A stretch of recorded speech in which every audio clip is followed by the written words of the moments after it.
জিয়াউর রহমানের সমাধিতে ফুল দিতে গিয়ে ছাত্রদলের তোপের মুখে পড়েন ডাক্তার সাবরিনা। সাবেক রাষ্ট্রপতি জিয়াউর রহমানের কবরে শ্রদ্ধা জানাতে গিয়ে ছাত্রদল নেতাকর্মীদের তোপের মুখে পড়েছেন ডাক্তার সাবরিনা।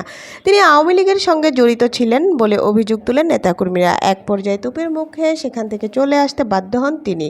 শনিবার ২৭ সেপ্টেম্বর জিয়া উদ্যানে এই বাকবিতণ্ডার একটি ভিডিও সামাজিক যোগাযোগ মাধ্যমে ছড়িয়ে পড়ে। ভিডিওতে দেখা যায় জিয়াউর রহমানের কবরে শ্রদ্ধা জানাতে নরসিংদী জেলা জিয়া সাংস্কৃতিক সংগঠন ব্যানারে ডাক্তার সাবরিনা সহ বেশ কয়েকজন অপেক্ষা করেছিলেন। এ সময় ঢাকা মহানগর পশ্চিম ছাত্রদল সভাপতি আকরাম কয়েকজন নেতাকর্মী নিয়ে সেখানে আসেন।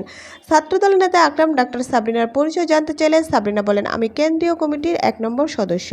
এরপর ছাত্রদলের ওই নেতা বলেন, বিএনপি থেকে একটি প্রেস দেওয়া হয়েছে, আপনার তো এখানে আসার কথা না, আপনি আওয়ামী লীগের সময় শেখ হাসিনাকে নিয়ে স্লোগান দিয়েছেন। জবাবে সাবরিনা বলেন, শেখ হাসিনাকে নিয়ে আমি কখনো স্লোগান দেইনি। এ সময় তিনি ছাত্রদল নেতাদের কাছে স্লোগান দেওয়ার প্রমাণ চান। এক পর্যায়ে আকরাম সাবরিনাকে উদ্দেশ্য করে বলেন, আপনাকে এখান থেকে চলে যেতে হবে। এতে অসম্মতি জানিয়ে সাবরিনা বলেন, জিয়ার মাজার সবার।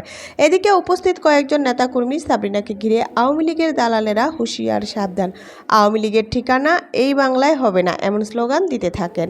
এ সময় বেশ কিছুক্ষণ তাদের মধ্যে কথা কাটাকাটি হয়, তবে ছাত্রদল নেতাকর্মীরা তার সেখান থেকে চলে যাওয়ার দাবিতে অনড় থাকেন।